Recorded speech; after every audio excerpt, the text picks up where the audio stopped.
जो ब्रह्मज्ञानी महात्मा होते हैं वो उनके लिए कहा गया है, उनको कोई दीनता नहीं होती भिक्षा का अन्न खाने में। जहां से मिल गया, जिसका अन्न मिल गया, बस शरीर को चलाने के लिए जरूरी है, वो अपना पा लेते हैं। नदी के जल से अपनी प्यास बुझा लेते हैं।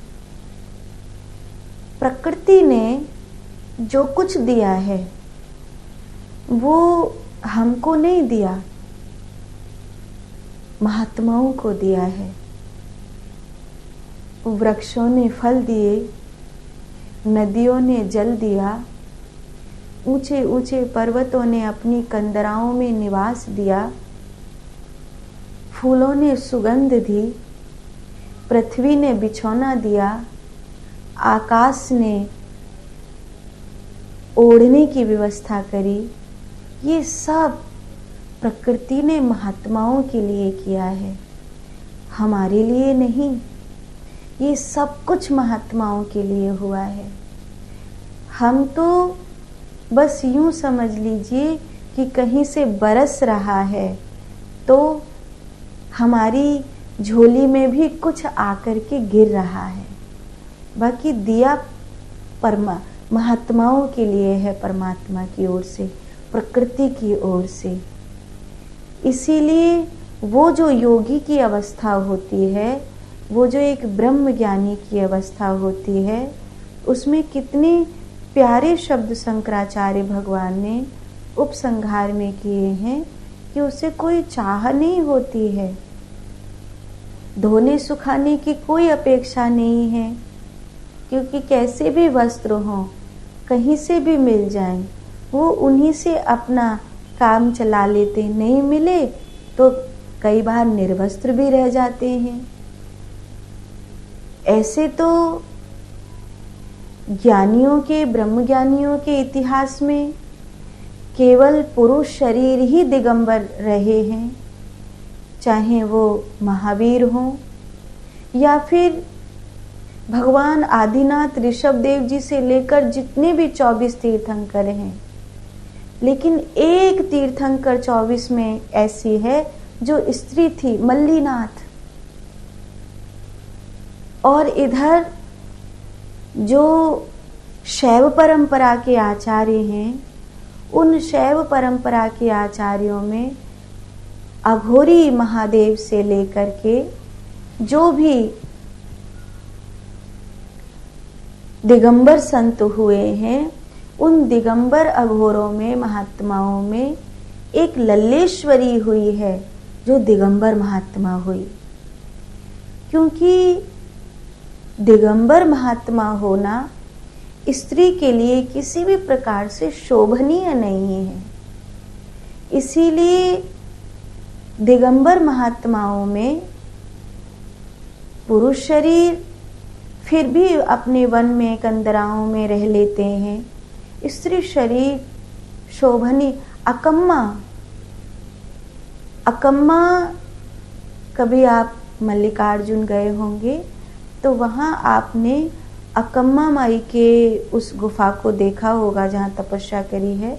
बाकी कभी आपने विशेष रूप से नारी अंक पढ़ा हो या नारी तू नारायणी करके जो कल्याण निकलता है वो पढ़ा हो, तो वहाँ अकम्मा की चर्चा होती है। ऐसे तो मदालसा भी ब्रह्मज्ञानी थी, ऐसे तो मैत्री गार्गी भी ब्रह्मज्ञानी थी, अपाला भी ब्रह्मज्ञानी थी, लेकिन इन्होंने वस्त्रों का त्याग नहीं किया। अभी हम जो देखते हैं, वस्त्र का त्याग करना और वस्त्र का त्याग होना, इन दोनों में अंतर है। अगर आपको प्रकृति के द्वारा वस्त्र प्राप्त हैं और फिर आप अभ्यास के द्वारा वस्त्र छोड़ रहे हैं क्योंकि आपको दिगंबर महात्मा बनना है, तो ये साधना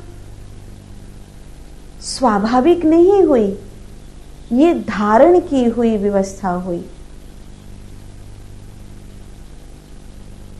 परमात्मा ने आपके लिए, प्रकृति ने आपके लिए वस्त्र की व्यवस्था की ही नहीं, और आप ऐसे वन में हैं जहां वस्त्र मिले ही नहीं, और आप तब दिगंबर घूम रहे हैं ब्रह्म भाव की अवस्था में। तो वो जो दिगंबर होना है, ये बहुत बड़ी बात है। ये परमात्मा की इच्छा और प्रकृति के स्वीकार्य से दिगंबर भाव आया है। और वो जो दिगंबर भाव है, जिसमें आपने दिगंबर महात्मा होने के लिए अभ्यास किया है, वस्त्रों को छोड़ा है, वो दिगंबर होना, इसमें अंतर है।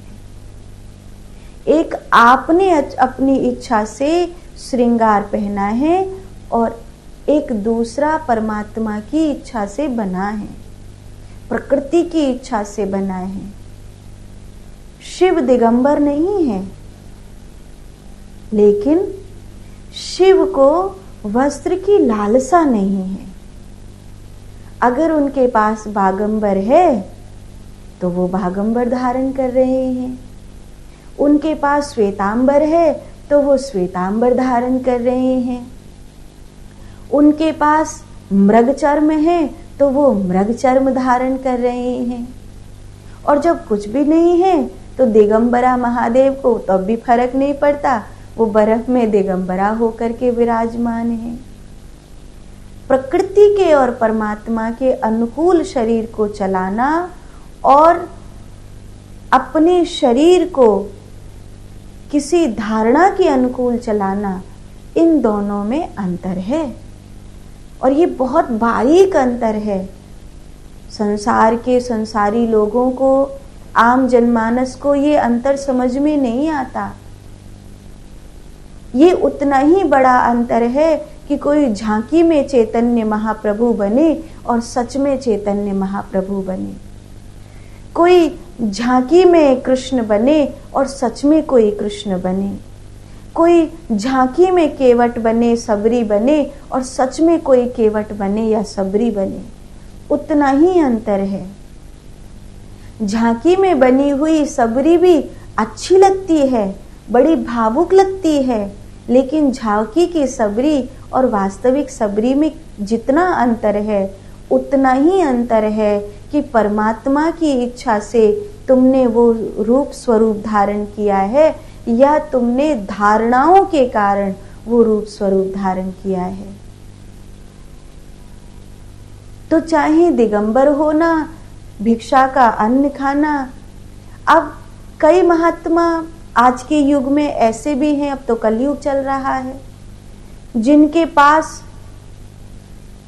करोड़ों की संपत्ति है, अरबों की संपत्ति उनके भक्तों के द्वारा चढ़ाई गई है।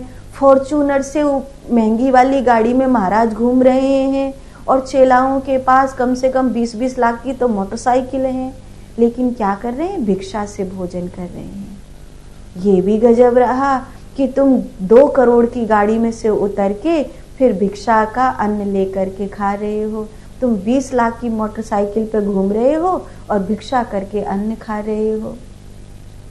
ये जो दोहरा चरित्र है, ये है झांकी की शबरी होना और वास्तविक शबरी होना। इसमें क्या अंतर है, शायद अब आपको समझ में आने लगा होगा।